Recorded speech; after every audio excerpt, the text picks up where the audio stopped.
Migingo. Munasema hii Migingo hii hapa. Mimi nilikubaliana na nyinyi vile party leader wetu amesema, vile governor wa hapa amesema, vile governor wa Siaya amesema, vile governor wa Wanga amesema. Hii Migingo ni sehemu ya Kenya, na tumekubaliana ya kwamba hiyo Migingo, kwa sababu ni sehemu ya Kenya, tutahakikisha ya kwamba hiyo sehemu kwa mbinu zote, mbinu za diplomasia na mbinu zingine zote, tutahakikisha kwamba wananchi wetu hawaangaishwi na askari wa nchi zingine. Tunataka kuhakikisha kwamba kuna amani, tuweze kufanya biashara, ndio Kenya iweze kusonga mbele.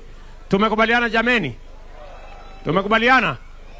Kwa hivyo ndugu zangu, watu wa Muhuru Bay, watu wa Migori, mimi nimefurahi kufika hapa. Tuko pamoja, tutashirikiana pamoja na tutasonga mbele pamoja.